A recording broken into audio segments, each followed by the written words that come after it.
This moment is all that I've been dreaming of. Well, focus. Somewhere I feel it in my soul. One chance is everything we've waited for. Shut the ball.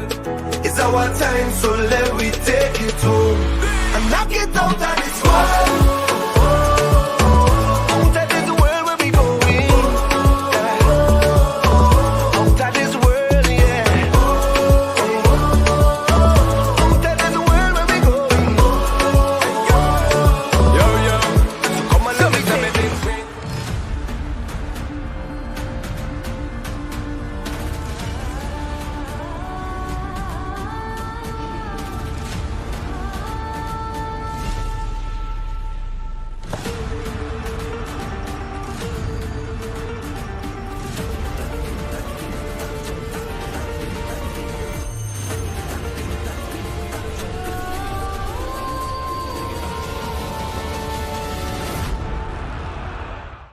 මෙවර පැවැත්වන world කප් එක පිළිබඳ විශේෂ විස්තර විචාරයක් ගෙනීමට කෙනෙක් ඇවිල්ලා ඉන්න අපි ඔහු හඳුනගමු.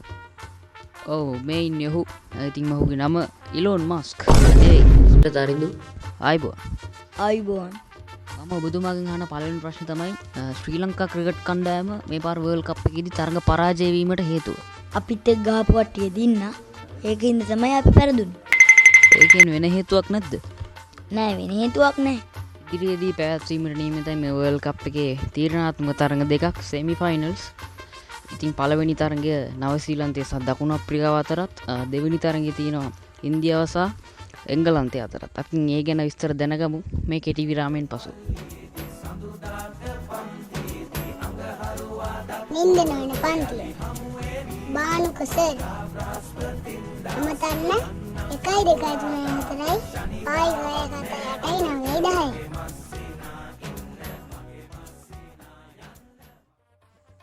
අද දිනේදී පැවැත්වීමට තියෙන්නේ නවසීලන්තයේ ටොස් එක දාලාද? රයිට්. ඔව් මේ වෙනකොට තරඟේ කාසී වාසී උරංගාබල් අවසන්. ඉතින් ජයග්‍රහණය කරලා තියෙන්නේ නවසීලන්තයේ දකුණු අප්‍රිකාවට ආරාධනා කළ තියෙනවා පන්දුවට පහර දීම සඳහා. ඉතින් මොකක්ද කරන්න ඕනේ දකුණු අප්‍රිකාව කණ්ඩායම පන්දුවට පහර දීම? පන්දු රකින්න ඕන. නෑ. මම අහන්නේ සවුත් අප්‍රිකන් ටීම් එක බැට් කරද්දී ඒ කට්ටිය තමන්ගේ ඉනිම බිල්ඩ් අප් කරගන්නේ කොහොමද ඉස්සරහට? හොඳින් පන්දු යවන්න ඕන. හරිම වෙනස් උත්තර ටික. බලමු අපි ඉස්සරහට මොකද වෙන්නේ කියලා. Somewhere I feel it in my soul. One chance is everything we've waited for. Hey, yo. It's our time, so let we take it home. දකුණු අප්‍රිකානු පිතිකරුවන් අනිවාර්යෙන් හොඳට පන්දුවට පහර දෙවි. ඉතින් නවසීලන්ත පන්දු බලයනියත් ඉතාමත් හොඳ මට්ටමක් තියෙනවා. ඉතින් දරුණු ගණේ පිතිකරුවන් දෙතුන් දෙනෙක්ගේ නම් කියන බ. එඩෙන් මාගරි. ඒක එන්නේ ඇඩන් මාක්‍රම්. අන්න ඔව් තමයි. තව ආරක්ෂා ක්‍රීඩකයෙක් ගත්තොත් කුඩ ඩිගෝ.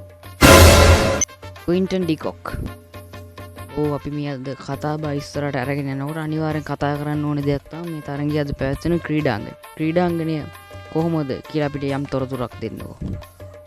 මම ඔය ක්‍රීඩාංගණේ මැචස් 100කට වඩා සෙල්ලම් කරලා තියෙනවා. ඒකෙන් 50ක්ම පෙරදුනා. එතකොට ඉතුරු 50? ඒ 50ක් පෙරදුනා. මේ වැඩේ ලස්සනට ඉස්සරහට යනකොට අපි අනිවාර්යෙන් මතක් කරන්න ඕනේ තව දෙයක් තියෙනවා. හුටාන් පටාන් හෝල්ඩින් සමාගම විසින් ලස්සන ක්‍රීඩාංගන රැසක් මේ මැදිරිය අලංකාර කරන්න අපිට ගෙනත් දුන්නා. ඉතින් ඒ කට්ටියට බොහොම ස්තුතිවන්ත වෙනවා. ඔව් දැන් මං අහන්න යන ප්‍රශ්නේ විශේෂ ප්‍රශ්නයක්.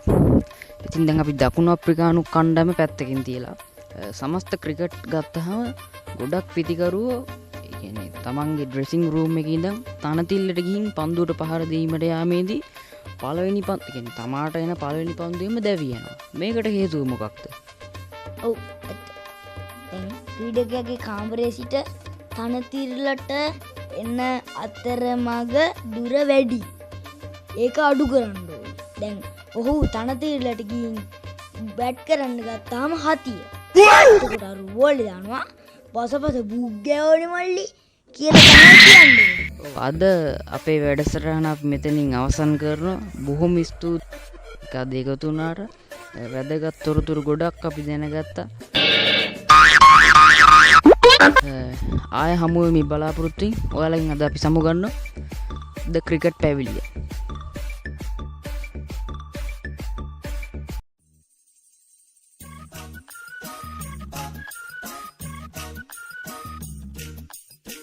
කොහොමද බොස්? ආද වැඩසටහන හොඳට තිබ්බද? හොඳයි වෙනදා වගේ තිබ්බ ඇති. එනේ අර කවුද අර ගෙනල්ලා තිබ්බේ? මේ මං කලින් දැකලා නැහැ නේ අක්කා. සර් මේකෙන් දෙන බජට් එකට ප්‍රවීණ විශේෂඥයෝ ගේන්න පුළුවන්. මම අර පදිවියේ ගිහින් අපේ නැන්දම්මගේ ලොකු පුතාව තමයි මේ වැඩේට සම්බන්ධ කරගත්තේ. වැඩේ බාර දුන්නේ. කොහොමද සර් වැඩේ?